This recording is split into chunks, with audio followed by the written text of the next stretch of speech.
What is going on, guys? Welcome to I Do Podcast.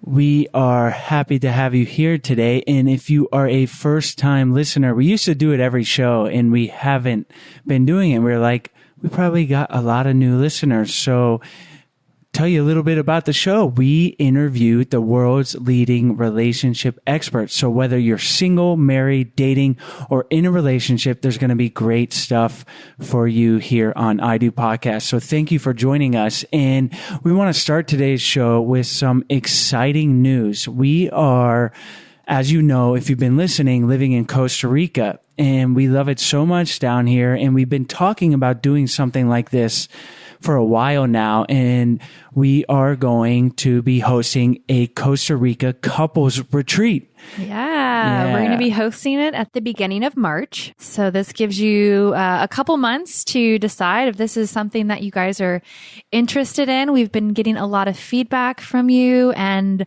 a retreat was something that so many of you said that you would be interested in. So we've decided to go for it. Yeah. So what is a Costa Rica's couples retreat? So the whole idea is, as we know from many of our guests and relationship experts, that doing new and exciting things is a great way to reinvigorate or to spark a relationship or make you happy and healthy in your relationship. So Sarah and I are down here, and there's just everywhere we look, there's new and exciting things for us.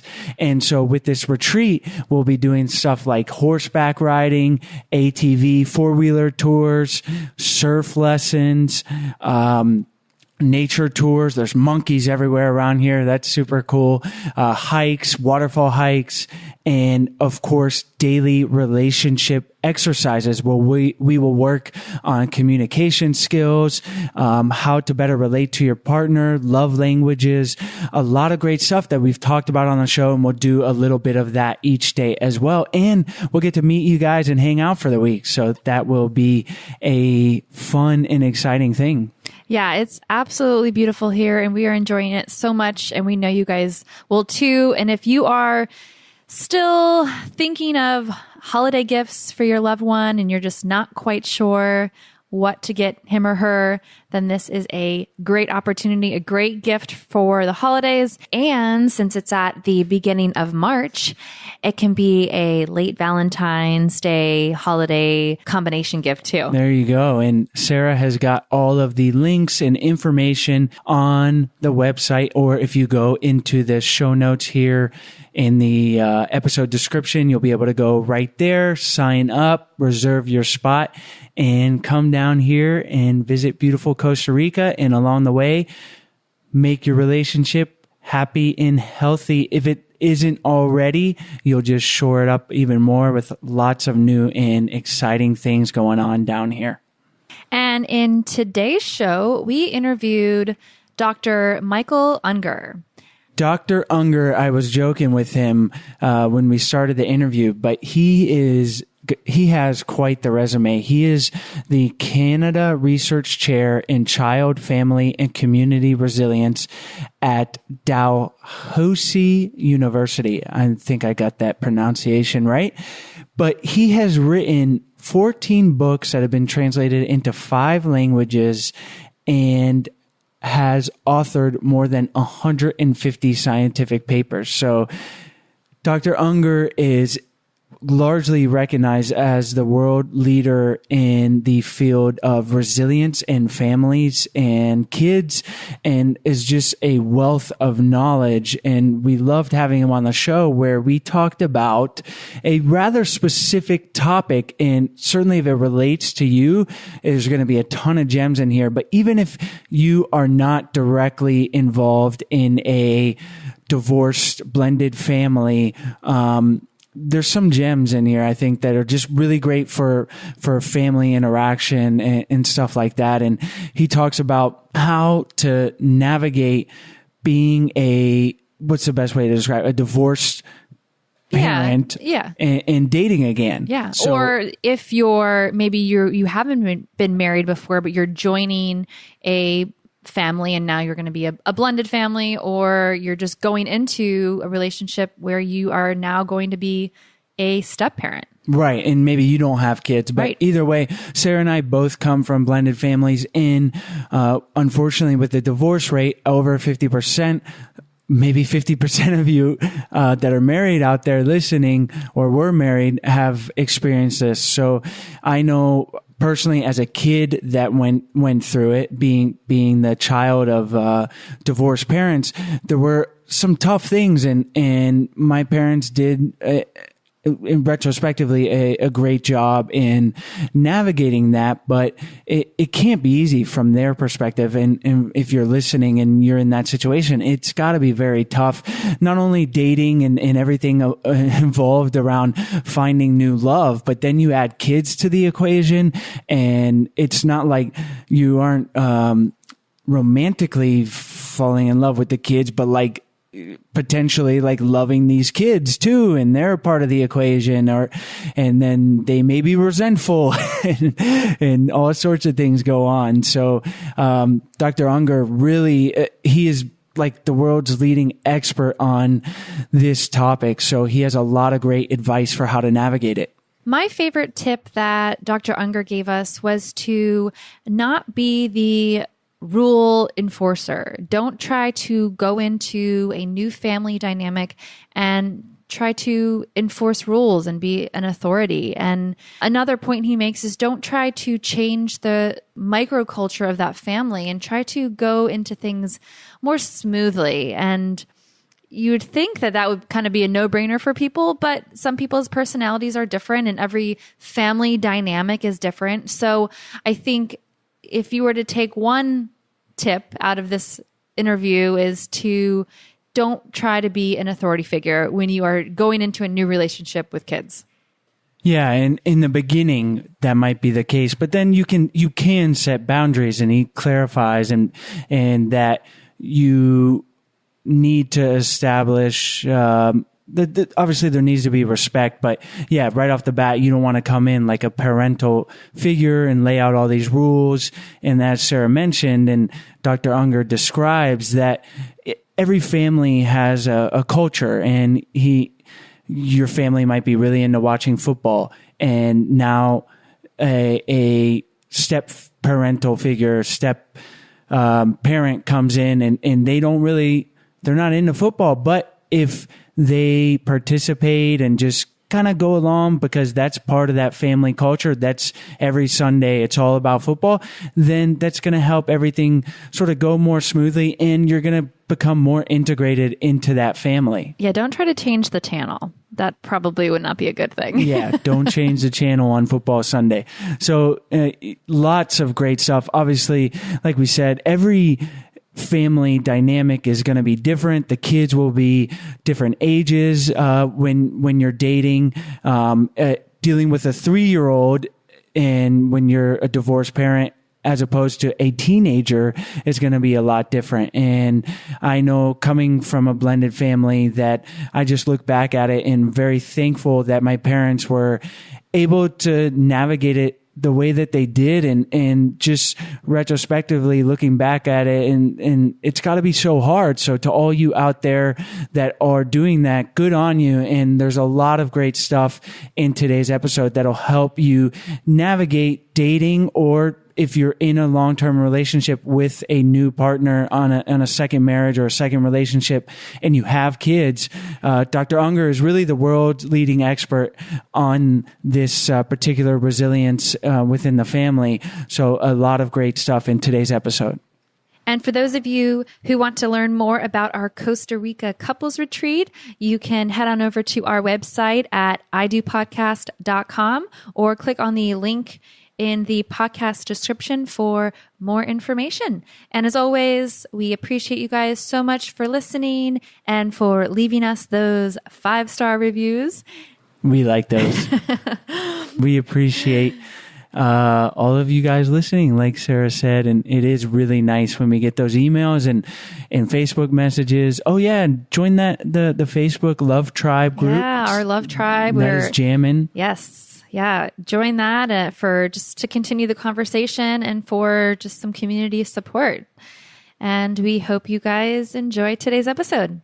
Today's show is sponsored by Talkspace, the online therapy company that lets you choose from over 1,500 licensed therapists. Get matched with your perfect therapist today by visiting Talkspace.com/I do. That's Talkspace.com/I do.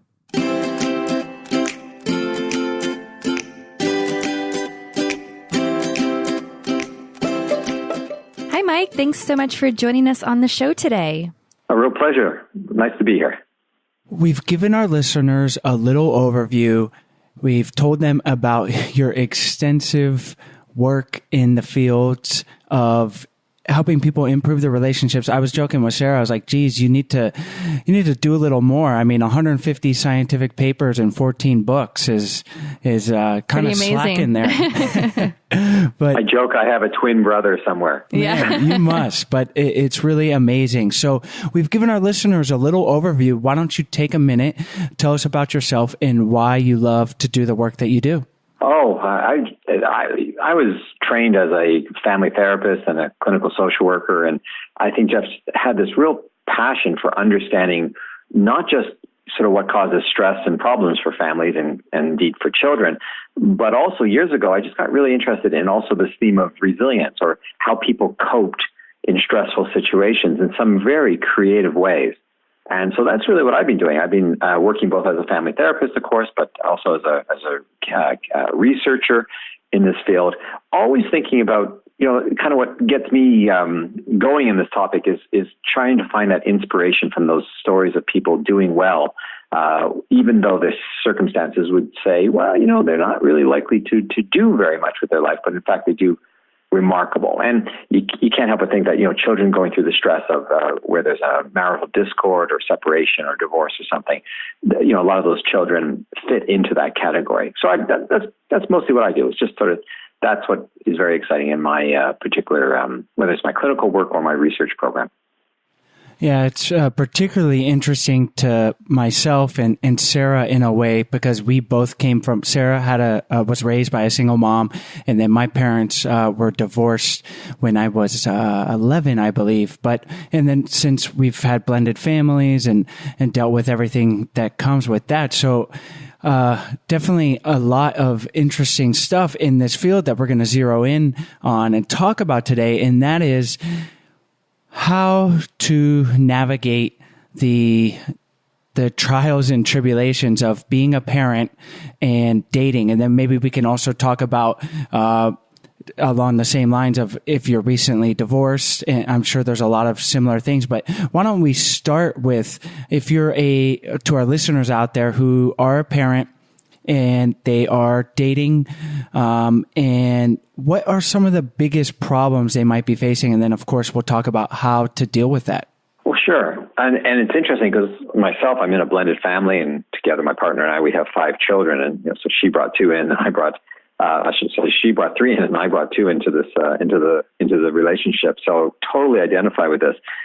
Look, a lot of these issues that we're seeing in terms of these transitions are, of course, about whether or not the divorce itself or the separation causes children a disruption in their routines. So, even as parents begin to think about the next phase of, beginning to date and have other people in their lives, of course, a lot of the reactions of the kids to that is going to be on, well, how did it go in terms of the separation from the other parent? Did they have to move houses? Did they have to change schools? Was there an appreciable drop in their economic well-being of the family? Was Christmas suddenly a really stressful period in their lives, and all these sort of, holiday celebrations and that type of thing?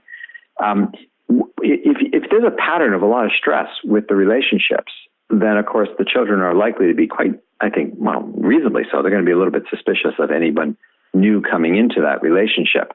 But every family is also going to be pretty different about this. So, the good news here is that despite the stereotype almost that somehow, families who go through divorces are always somehow damaged. They're somehow the sole parent, like you were saying, Sarah, you're being raised in a single parent family, that somehow there's a touch of stigma to that. And in fact, there shouldn't be, because what we're understanding is that all kinds of family forms, no matter what they look like, actually raise kids to do incredibly well. There's obviously a little more struggle, sometimes financial, sometimes emotional, but really there's none of these family forms necessarily mean that the kids are going to necessarily turn out at higher risk or in more danger if the parents themselves pay attention to a few things that the kids themselves really need. So that's kind of the optimistic message I want to make sure people hear. And what would be those key things that the parents should pay attention to? Yeah, well, what we're actually thinking about is I've been working actually with a postdoc of mine as well, named Dr. Kristen Hadfield. And, watching her work and my own, what we're understanding is that parents, really want to think about, from the kid's point of view, do they have things like, and these are some of the big resilience promoting factors. For instance, do they have structure? Do they have the basic routines in their lives? And do they also have consequences so that, even when you're going through the crisis or the challenge, or they're getting, if they're getting sort of verbally lippy to the person you're dating or something, I mean, you have to really think about, this is not healthy. This is not healthy to tolerate bad behavior. And good families seem to sort of set reasonable boundaries and reasonable expectations on their kids before the crisis happens. So, before the person comes over for dinner, it's like, okay, we're going to talk about how we're going to be civil to each other and how we're going to do this, or else, we're not going to do this, or we're going to have a reasonable consequence that like you won't be at the dinner table, or I'm really sorry about this, but, or something that's going to happen later in the week. I won't, if you're not able to help me with my relationships, then of course I'm going to have to sort of think about whether or not I have the time to take you to your friends or something like that. It's not necessarily punitive. The idea is to make it so that, you set some structure, and it's up to the child to be able to live up to expectations. And also, if there's a problem or they do something wrong, that they can actually fix that problem. But probably the biggest thing that we know about also is this notion of if you've started dating somebody and you've brought your kids into that relationship as well, what we're understanding is that the children actually make a relationship with that new partner. And that's not like very scientific. I mean, that kind of makes obvious sense, doesn't it? But what's interesting is when people break off those relationships, especially nowadays in this, what we're describing as serial monogamy, there's kind of one monogamous relationship after another, that as people, go online and do a lot more dating, and let's face it, this is getting extremely common now with the divorce rates and the separation rates and this type of thing, on people just choosing not to marry at all. So you get this pattern of serial monogamy, and your kids are basically wrapped up in that too, right? They're basically getting attached to new partners. And the question then becomes is, if that relationship goes south and you get rid of it, do the kids still have a right to maintain some sort of contact with that person that they got connected to? And what we're hearing from the kids is probably yes. If you can say goodbye to that person in terms of a romantic relationship, but if you have a child who's connected with them, maybe through music or a sport activity, or they become the person that picked them up for something, and that person is still willing to play that role for your kid, it's probably better to give the child some sense of control, which kind of brings me to another one of these key, we always talk about how do we make our kids more resilient? Well, structure, consequences, really solid, sustainable relationships. Those are three biggies. But another one, of course, is that the child has to have some say, some control over what they're experiencing. So just because you're, sending the boxes of whatever that person sort of moved into your space, maybe that, all that stuff is going out to the curb, it doesn't mean that the child is necessarily ready to release that person from their life, maybe no more so than they were ready to release that person, their actual biological parent who, when the relationship broke up between their parents.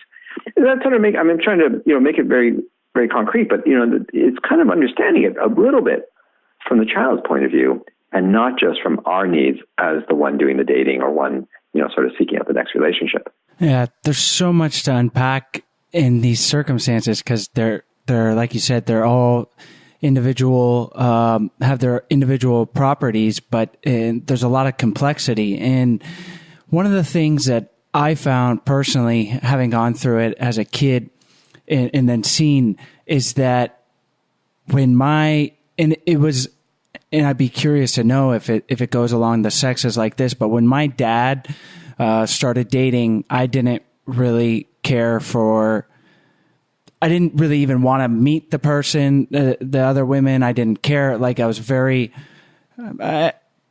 against it. And my sister on the other side, when my mom was dating, was very against it and had quite some epic episodes with my now stepdad early on. And so anyways, what I'm getting to is, how can a parent, first of all, explain to a child, like, hey, I'm dating and this is basically the way it's going to be. And how do you have that conversation? And then how do you deal with a kid who is acting out against you or your new partner? They're great and big questions as well. Well, I think you're hinting at a few different things. I mean, of course, you're really hinting also at the timing. You said that you were 11 years old, I think, when the divorce happened. So you're going to get, a child who's 11 is going to be quite different than a child who's 3 or 6, or for that matter, 15 or 18. And each developmental phase, the child's going to potentially react to this in a really different way. I mean, 3-year-olds are much more likely to bond to the new parent much more quickly. And they don't expect to have a say over who's living in their house. 11-year-olds tend to get into some pretty, their thinking patterns are pretty categorical. There's a right way and a wrong way to do things. And that's an age where they're pretty vulnerable to something like this was not supposed to happen. This was not scripted. This is not right somehow. And they get into that kind of thinking very, anyways. So each age is going to present different challenges to parents. That's for sure. I really do think that the parents who approach this with some genuineness with their kids, I've seen this not only in my own experience, but also with other parents that I've worked with, and certainly know when they be more genuine. I mean, to say, I'm lonely and I'd like to have a special friend in my life. I'm thinking about this, obviously, a conversation with sort of a younger child who's thinking about friends. With an older teen who themselves might be getting romantically involved with someone or that type of thing. I mean, I think that, you can have that conversation. I'm amazed that parents often are shy to make themselves, more vulnerable to their kids, or to actually show their child how you have an adult conversation. We pester our children with questions all the time, right? They come home, we talk to them as if we're talking to, someone we work with, our subordinate, what did you do today? And are you going to do that? And did you take out the garbage? And will you feed the dog? And it's a series of rapid fire questions rather than a genuine sharing of, wow, that was a tough day at work. It was really stressful getting the groceries. It is kind of difficult doing this all on my own. And I am a bit anxious. I mean, you don't get into how much is in your bank account and what your Visa bills run up to or something with your kids, but this kind of more heartfelt, genuine conversation. And I think sometimes, when kids feel like they actually can take care of their parents a little bit, not to the point of where it's like pathologized and really, completely out of whack. But I do encourage parents to be a little more vulnerable to their kids in these tough situations, because doing so will also show your kids that they can express their feelings. I know that some parents might cringe at that. So, oh my God, I want to keep my power. I want to keep my distance from my kids that way. But in fact, the kids might appreciate a little more genuineness in that relationship and that conversation. And of course, you have to think about it a little bit also. Ask the child to, if an older teen does not really want to spend time with your new partner, it's hard to say, but it probably is their right to choose and to exercise some control over that. I mean, again, my expectation would be that you'd say, okay, we have reasonable expectations of decorum. If I invited my boss to dinner, we would treat them with a certain amount of respect. Even if you know that I hate my boss and you hate my boss, you would still show up at the table and be, a little bit polite. I think we would expect that for any guest in our house. But whether or not the child's going to have a relationship with that person, I think often parents err to think that that's going to happen. That's got to be navigated by the child pushing for that.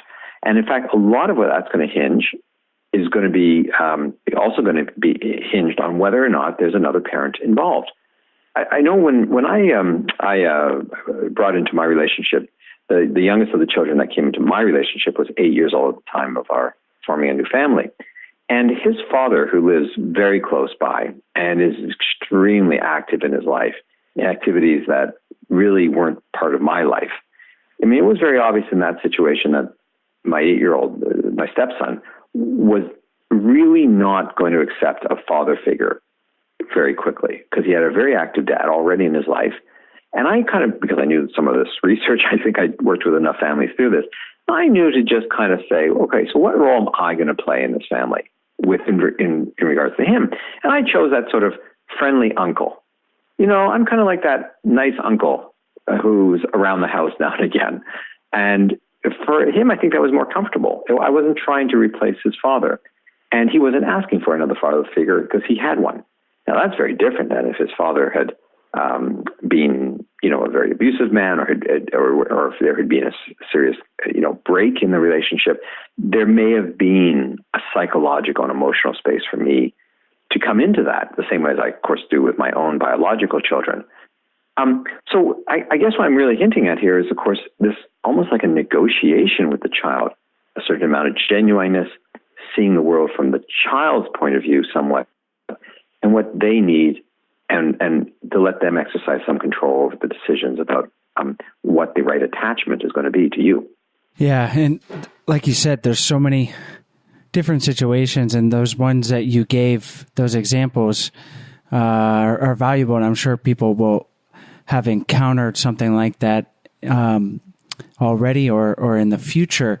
And I think that the piece of advice to be vulnerable with your kids is a great one, because I know, again, just going to my personal experience, and every kid, most kids, you look to your parents as these infallible, you know, superheroes, you know, when you're growing up, and then you don't really realize that until, you know, you're a teenager, or maybe even a little older, that they're people with emotions and trials and tribulations too, right? And I think when you basically let them know that, hey, you know, I'm feeling lonely, or it can have a pretty profound impact. And obviously it depends on the age of the kid, and like you said, the circumstance, but being open with your emotions in that sense is, I think, would be a really valuable thing. Oh, absolutely. And we also have to think about some of, the calmer we are as parents and the more supports we have, you know, our children respond to that, right? I mean, if we're feeling very well supported and getting our needs met, and we're able to then parent our children, even if it's in a blended family, those kinds of things that, you know, when you have just a good parent who's getting his or her needs met, you tend to just be able to parent better. Right? You're a little bit less anxious. You're not stressing over maybe it's money, or when the next, you know, who's going to cook dinner, or the house being cleaned, or getting everyone in the family to where they need to go, and the dog to the vet, and, you know, whatever else is on your plate that particular day. So lots to be said about that person that, you know, you're partnering with, that they, you know, in some ways it's okay for them to focus mostly on your needs. And that then that allows you the space to then look after your kids a bit better. I think that I do encounter families that have made that sort of critical mistake of quickly introducing a new person into the child's life before the child has said, I choose you to be in that role with me. And then, you know, they're basically, one of the biggest mistakes you make as a step parent is trying to enforce rules that the child didn't negotiate with you, that, you know, you're all of a sudden thrust in there and you're telling them, well, you know, we should, and you finish that sentence with something, whether it's emptying the dishwasher before you go to school, or if it's how you make your bed, or don't make your bed, or whatever. That's just basically putting the wrong ingredients into that relationship. Far better to, you know, walk a more delicate dance with the kids, see what they want. And it could be actually that they would like someone to finally take some control of the household and say to them, yes, we're actually going to have some routines here. No cell phones at the dinner table. we are going to start functioning as a family again. And that could be the role of the step-parent to come in and put some of those structures in place.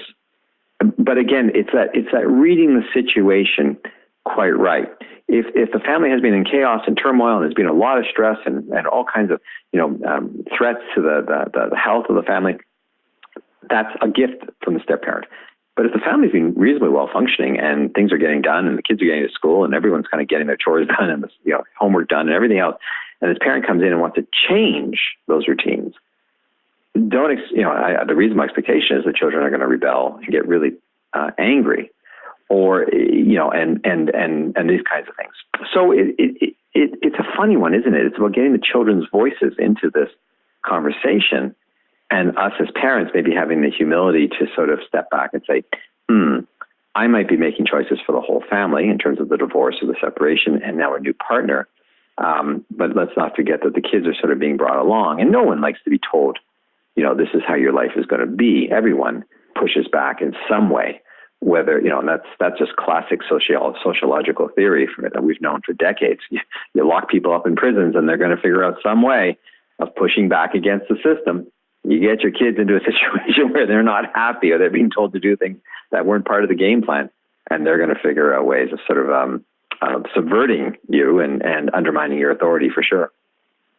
Besides enforcing rules, are there any big, I guess you can say, no-nos that you don't want to do as somebody coming into a blended family that doesn't have the children? I know you said you acted kind of like the big friendly uncle, and I think that's a great analogy to use because everybody loves the friendly uncle. So is there any specific things that you do not recommend besides enforcing rules? Well, I'd say there's a few other things, if I could mildly take that question and also talk about other positives, because every family does, usually constructs for itself a set of identities,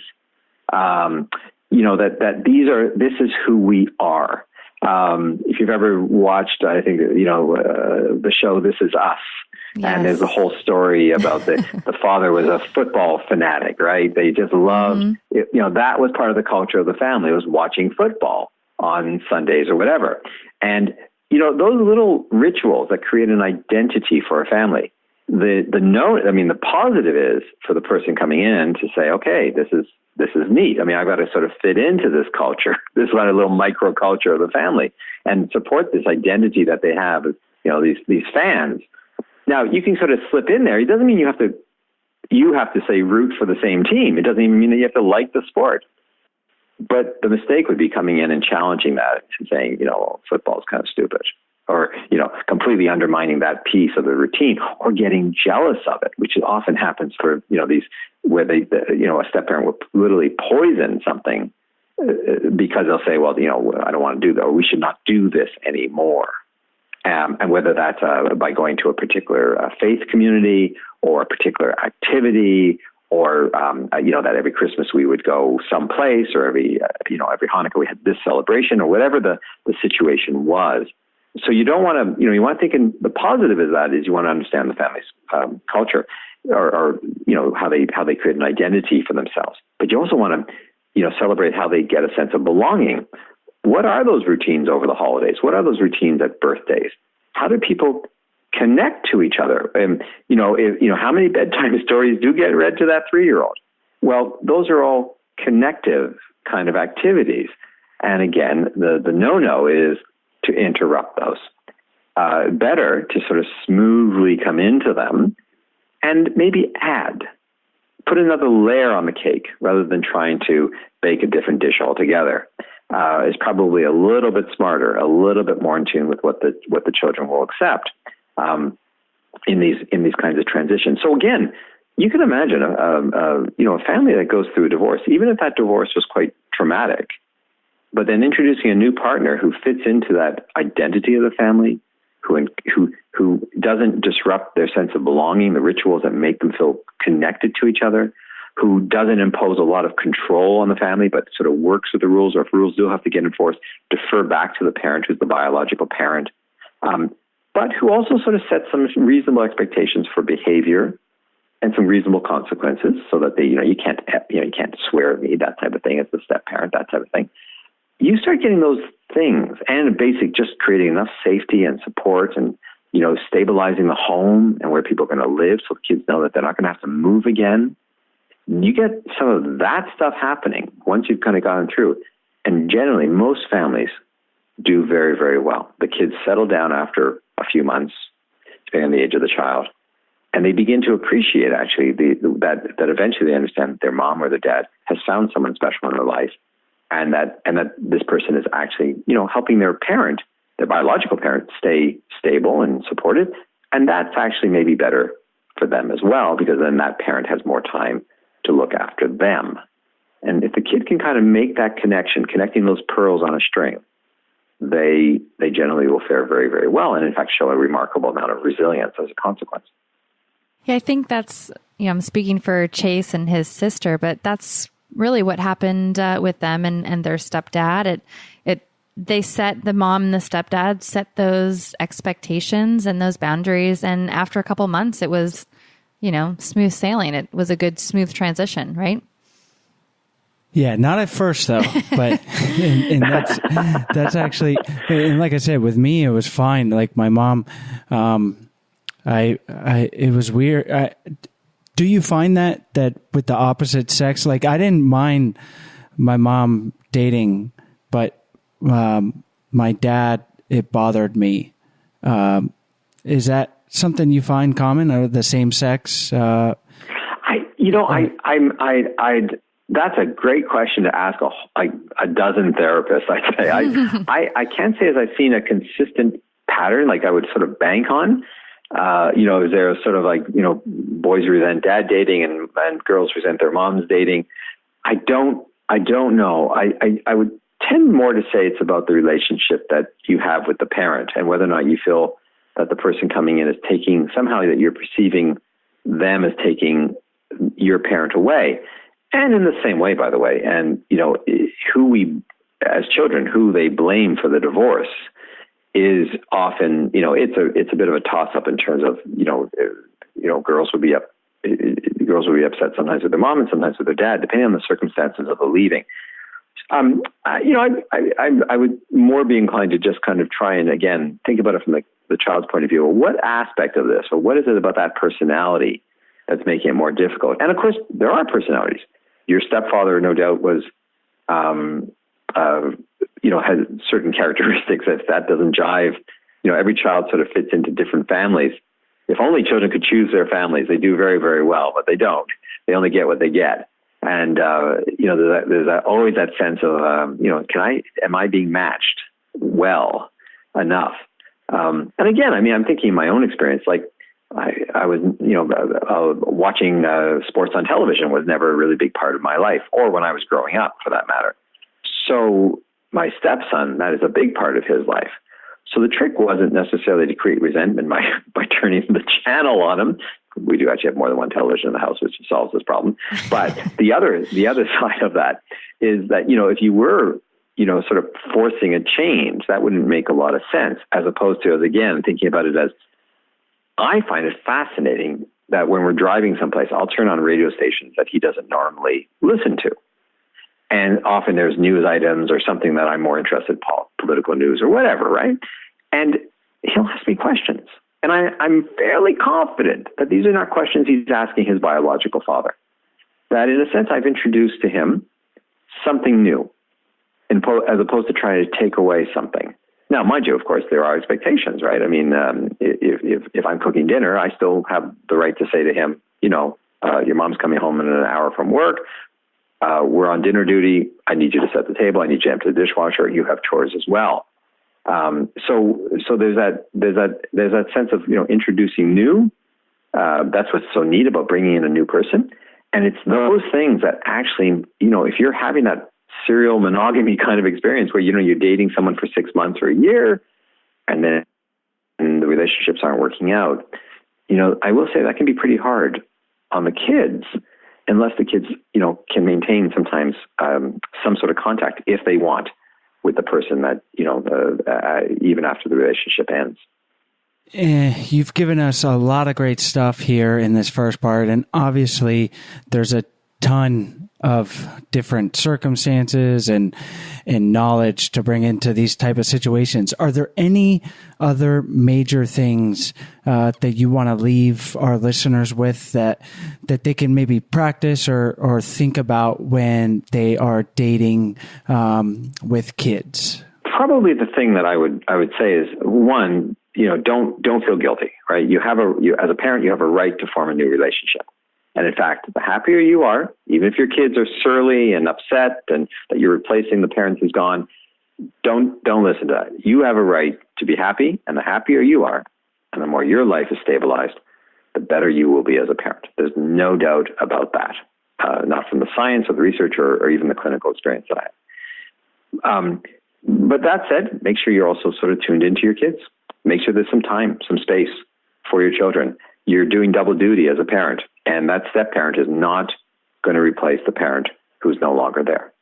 It's still going to be the onus on you, and you're to be more present to your biological children. So, just be real careful that next person in, somehow that they don't just sort of the expectation on the parent's point is that they don't just slip into that the biological parent who's left, that this new person, this new step parent is not going to be a replacement. It's going to be somebody different in your children's lives. It's not the same as having the biological parent there. Great points there. And now we got to move forward to the lasting love round, which will tweak slightly, and we can talk about how this relates to people that are divorced or serial monogamous. And we will jump right in. But first, let's take a break and talk about one of today's sponsors, Talkspace. Talkspace is an online therapy company that will allow you to choose from thousands of certified and vetted therapists where you can communicate with them directly through your phone, through text, email, video chat, or voice. And it's super easy to do. And obviously you're listening to this podcast, so you want relationship advice, whether you're in a rut or you just want to take your relationship to the next level. Talking with a therapist is the best way to get there, besides listening to I Do podcasts. So if you want to sign up today, head on over to Talkspace.com/I Do and get $30 off your first month. That's Talkspace.com/I Do and enter the promo code I Do. Talkspace, therapy for how we live today. Zola is a wedding company that's reinventing the wedding registry and planning process to make the happiest moments in a couple's life even happier. Zola Registry has everything that you love about your favorite department stores, plus things like honeymoon funds, fitness classes, wine subscriptions, which I love, and much more. Sarah was on the Zola website helping her friend Jess, who's getting married in the spring, and she was telling me how much she loved how easy and convenient it was to use. And not only is it easy, but it's free and it's fun, and it's online shopping. And here in Costa Rica, there aren't exactly shopping malls everywhere. So Sarah got to exercise her shopping gene and get that out of her system. Well, it's not really shopping. I'm just helping Jess pick the items on her registry, but it is so fun. And Zola also has a free suite of wedding planning tools, including a free wedding website, customizable checklists, and a guest list manager. And all of those tools can be managed right from the Zola Weddings app. So no messing with a printer or running around with a huge wedding binder. It's all in the app. To sign up with Zola and receive a $50 credit towards your registry, go to zola.com/I do. That's Zola, ZOLA.com/I do to get a $50 credit towards your registry. What is one tool or practice a listener can use on a daily basis to help improve their relationship while they're dating with kids? One tool. Well, I'd say what we know is have dinner. Dinners are great. I can't tell you enough to turn off the television. Get everyone sitting down around food. I study cultures on 5 continents. And I can say one of the most consistent things that makes our kids resilient and attached and calm is those mealtime routines. Absolutely. 3 times a week, make sure you're connecting over a meal. Everyone loves to eat. It's a focus. You don't have to have as much conversation, and there's so many benefits. Not to mention your kids will get a decent meal and probably develop some better eating habits and all that kind of stuff. And you'll have some quality family time. Turn off the electronic gadgets and focus in on the food. I love that. I think that's so important nowadays, especially with technology being such a huge part of our lives, that being able to disconnect with technology and connect with our kids is so important. And that's actually been the first time we've heard that tip. So I love it. I hear from kids themselves how often they complain, and this is interesting. They complain about their parents, and that they say that they're being digitally neglected.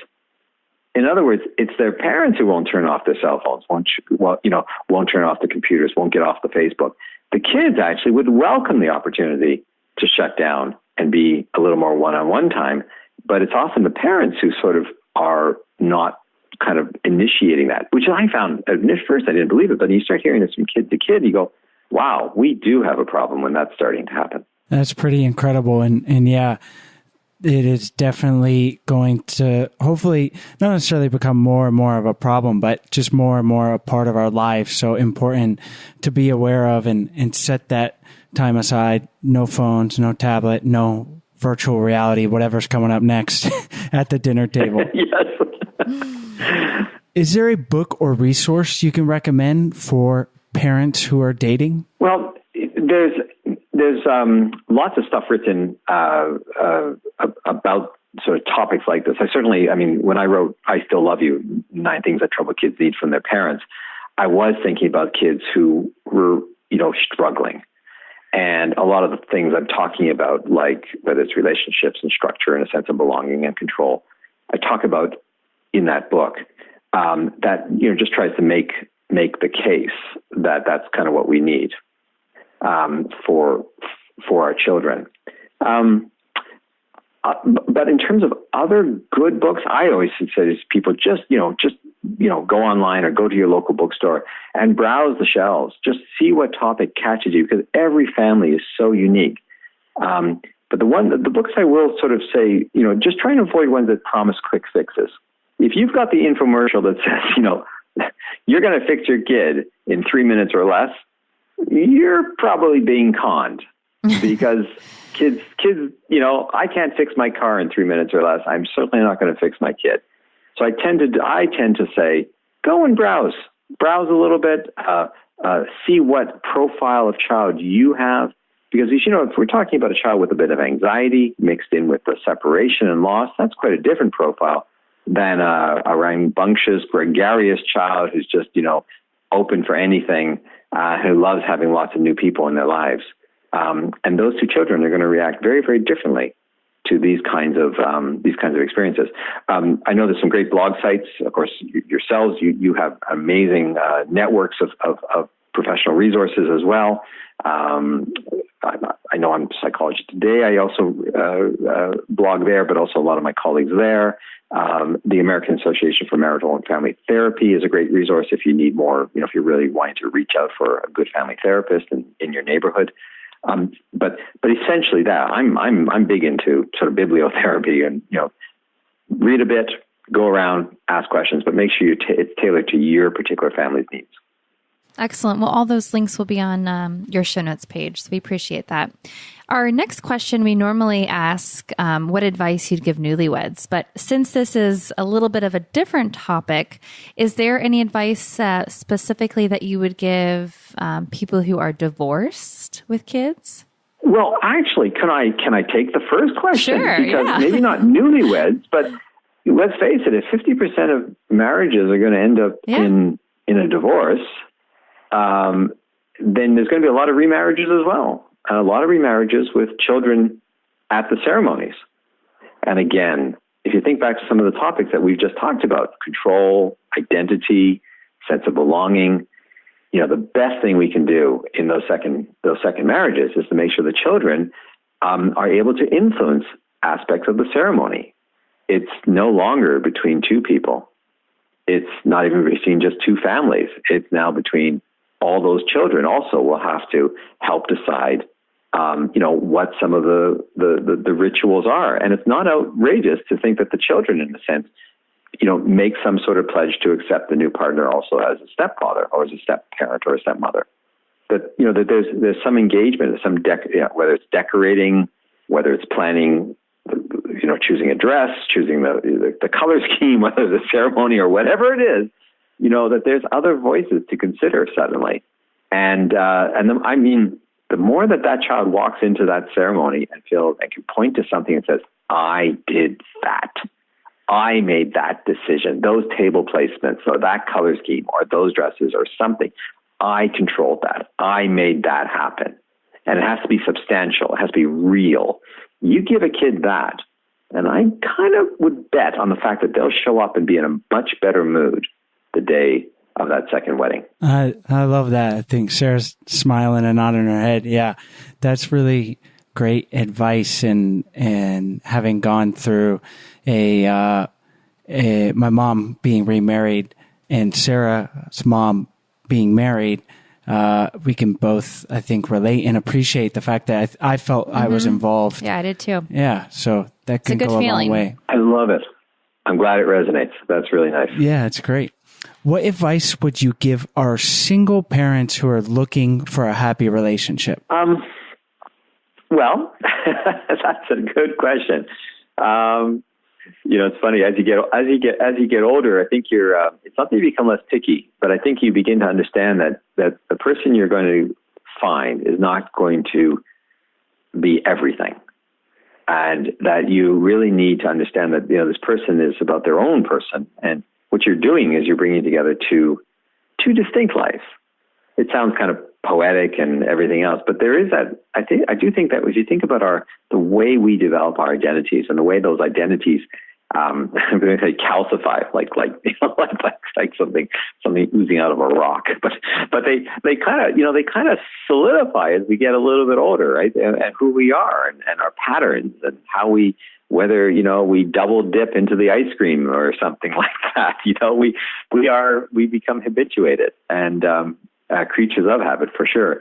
So I think sometimes there's I think if I was encouraging young people today is, it doesn't have, the person you're seeking out, make sure that you feel great, that you can both be in a sense, a friend and a lover, but that it's also a person that, that also has their own life and their own parts of their life. Because ultimately, those are the things that are going to carry that person through later on. That's who if it's all just about you and them, there's no room to grow. There's no room to become distinct. And I do think that people, probably my advice that I give to newlyweds in a sense is when it is a first relationship where they're looking, to understand that you are going to grow in different directions. Everyone does. Who you are at 20 is not who you're going to be at 40. And that, a good relationship opens up space for those changes. And that, in a sense, what happens, I think, like there's so many divorces and stuff, one, because we're living longer, but that people do change. And that sometimes the person you want to do the whole raising the kids and starting the family with at 20 or 25 or 30 is not the same person who you're going to be still in love with at 50, because in fact, they've actually grown in new directions. And I do think we need to start a more intelligent conversation about this that says, people do change every 2 or 3 decades. And then the challenge is, as much as we say, marriage should be forever, it would be nice if that was the case. But the truth is that for many of those relationships, people grow in completely different directions, and it's not always reconcilable where you've grown. And that's not necessarily sad. That can also be celebrated as maybe that's just two life paths that intersected for a while and then moved apart. That is a great little bit to leave our listeners with, to leave us with, and we'll have to have you back on and maybe we can dive into that, how we change as people and how that affects our relationships, because it is so true. And relationships can be really complicated, and you've given us a lot of great tools for one aspect of a relationship box or whatever container that is single parents dating that is becoming increasingly more common. There's got to be millions out there who are encountering this. And so thank you for sharing all of this. And we will love to have you back on to talk more about all of these great topics. So why don't we finish up by having you tell our listeners where they can find you online, and then we'll say goodbye. Thanks, Chase and Sarah. A wonderful opportunity to be able to share some of these ideas, and especially in a sort of nice, just sort of chat. I'm at, you can find out more about my work at michaelungar.com, and it's Ungar is the last name, so it's michaelungar.com. If you're really a diehard researcher and you want to delve into some more of that stuff, I have another site called resilienceresearch.org. And of course, on Psychology Today, just look me up as there's some blog space that I maintain there, and always interested in learning from people as well. So don't hesitate to stay in touch. Absolutely. Well, thank you so much. And our listeners know to find all those links on your show notes page. And we appreciate you for taking the time to come on the show. All the best to you. We hope you guys enjoyed today's episode.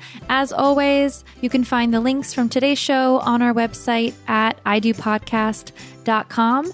And while you're on the website, we encourage that you check out some of the free resources that we've created for you guys. One of those is the 14-day Happy Couple Challenge. And we send you an email every day for 14 days with doable challenges to help strengthen and make your relationship even better. And we've also created cheat sheets and workbooks for your relationship. And you can find all of those on our website. And lastly, our Facebook group, which is the Love Tribe. We encourage all of you guys to join our group there as well. And if you ever have any topic suggestions or ideas for the podcast, please send them our way. You can email us at info@idopodcast.com, and we would love to hear from you guys. And we hope you enjoyed today's show.